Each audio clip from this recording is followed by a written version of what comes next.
नमस्कार, मैं हूं जयश्री नागदा और आप देख रहे हैं सीबीसी न्यूज राजस्थान का उदयपुर पोस्ट। इसमें है वो सारी खबरें जो आपके लिए जानना जरूरी है। तो आइए एक नजर डालते हैं आज की न्यूज हेडलाइंस पर।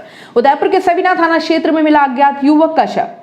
उदयपुर के कैलाशपुरी में 2 युवकों को जिंदा जलाने का हुआ प्रयास। नगर निगम की बजट बैठक में नारेबाजी, कांग्रेस ने किया बहिष्कार। हंगामे के बीच 235 करोड़ रुपए का बजट पारित। राजस्थान में उदयपुर के अरविंद सिंघल ने राम मंदिर निर्माण के लिए अब तक की सबसे ज्यादा 11 करोड़ रुपए की राशि सौंपी। शादी के 18 दिन बाद साथी के साथ 3 लाख की ज्वेलरी, 1 लाख नकदी लेकर फरार हुई लुटेरी दुल्हन को गुजरात से किया गिरफ्तार। शहर का सबसे बड़ा शिल्प महोत्सव शुरू होने जा रहा है 13 मार्च से। इस बार 10 की जगह 7 दिन 23 राज्यों की कला देखने आएंगे 1.5 लाख पर्यटक। और अब खबरें विस्तार से।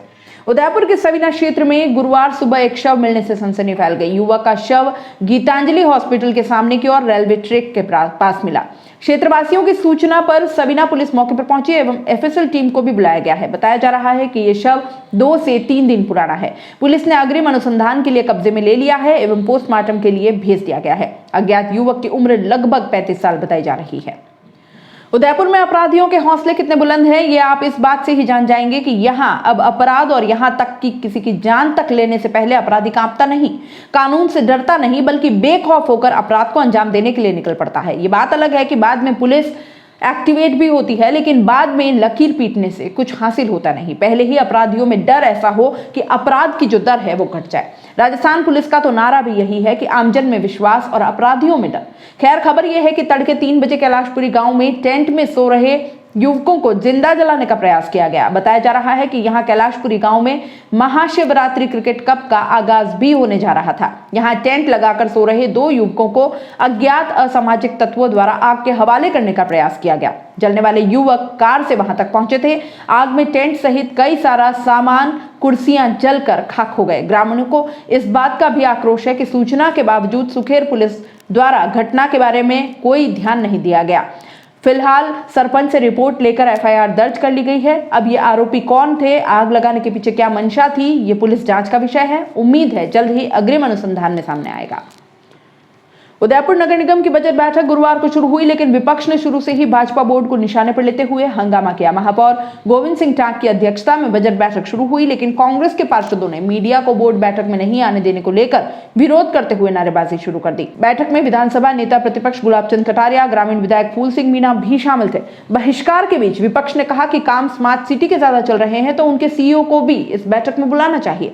कांग्रेसी पार्षदों ने नारेबाजी करते हुए कहा कि मीडिया बाहर नहीं जाएगा। बरसों से मीडिया इन बैठकों में शामिल हो रहा है, फिर अभी ऐसा क्या हो गया है कि उनको इस बैठक में शामिल नहीं किया जाता। उन्होंने नगर निगम बोर्ड के खिलाफ नारेबाजी की और कहा कि दादागिरी नहीं चलेगी।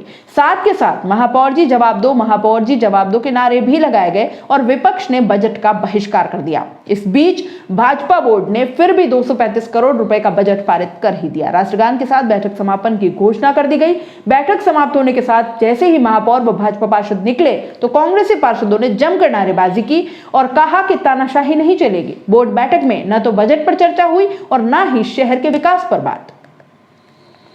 राम मंदिर निर्माण के लिए विभिन्न संगठनों द्वारा देश भर में धन संग्रह किया जा रहा है। वहीं अब राम मंदिर आंदोलन से जुड़े अशोक सिंघल के परिवार ने मंदिर निर्माण के लिए 11 करोड़ रुपए की राशि दान की है। विश्व हिंदू परिषद के दिवंगत नेता अशोक सिंघल के भाई अरविंद सिंघल ने उदयपुर में मंदिर निर्माण के लिए निधि संकलनकर्ता पारस सिंघवी को चेक द्वारा राशि सौंपी है। इस दौरान आरएसएस के क्षेत्रीय प्रचारक प्रमुख श्रीवर्धन, चित्तौड़ प्रांत प्रचारक विजयानंद, विभाग संघ चालक हेमेंद्र श्रीमाली, महानगर संघ चालक गोविंद अग्रवाल भी मौजूद रहे। उदयपुर के प्रमुख निधि संकलनकर्ता पारस सिंघवी ने बताया कि सिंघल परिवार द्वारा 2 बार में राम मंदिर निर्माण के लिए राशि सौंपी गई है। इसमें पहली बार 5 करोड़ रुपए का चेक दिया गया था। वहीं बुधवार को परिवार द्वारा एक बार फिर 6 करोड़ की राशि चेक के माध्यम से सौंपी गई है।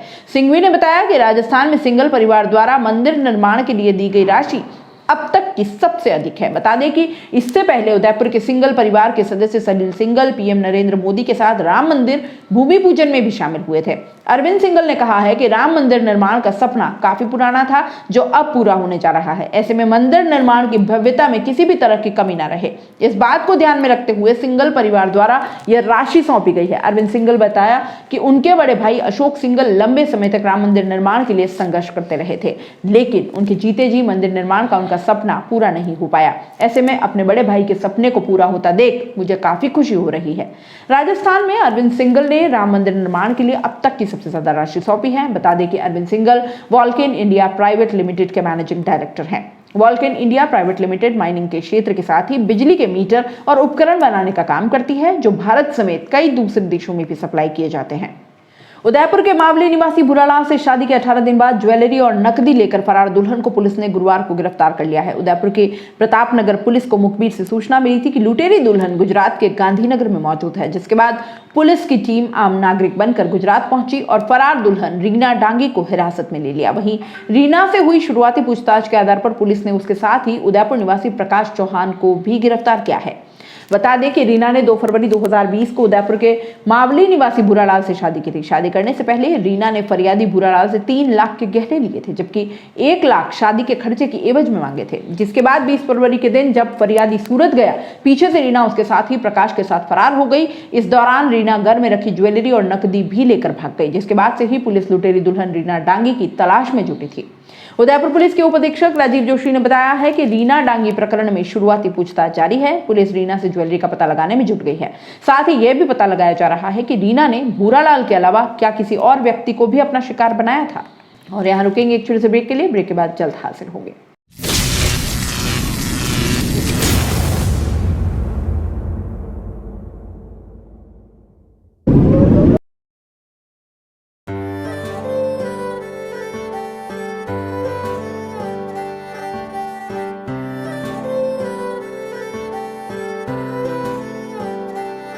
मारे आंगणे की तू है लाडली, मारे बगिया की तू है एक कली। मारे आंगणे की तू है लाडली, मारे बगिया की तू है एक कली। जद छोड़ के तू जाएगी हमें लाडो, याद तेरी घनी आएगी।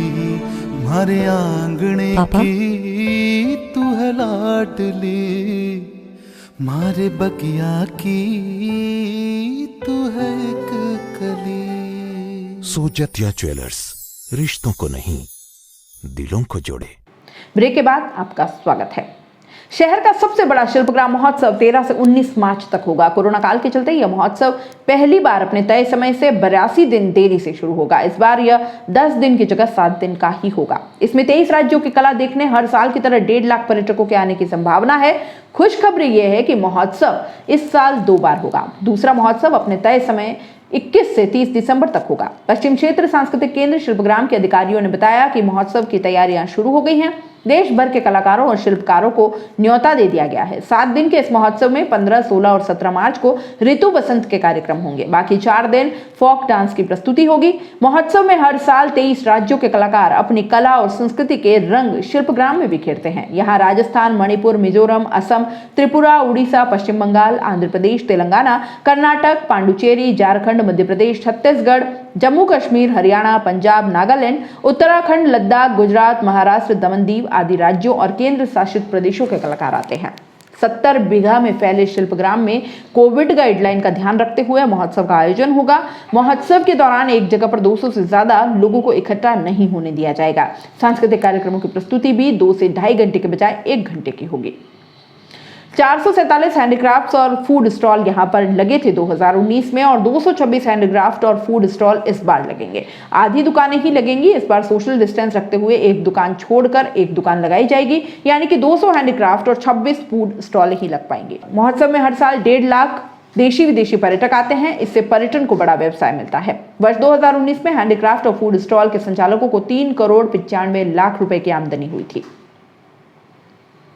उदयपुर पोस्ट में फिलहाल इतना ही। दीजिए इजाजत, नमस्कार। सीबीसी न्यूज राजस्थान की यह खबर आपको कैसी लगी, नीचे कमेंट करके जरूर बताएं। अगर आप YouTube पर देख रहे हैं तो सीबीसी न्यूज का चैनल सब्सक्राइब करिए, पास में दिख रहे बेल आइकन को भी दबाइए, ताकि जब भी हम आपके लिए कोई खबर, कोई जानकारी लेकर आए तो सबसे पहले आपके पास नोटिफिकेशन पहुंचे। अगर आप Facebook पर देख रहे हैं तो सीबीसी न्यूज का पेज लाइक करिए।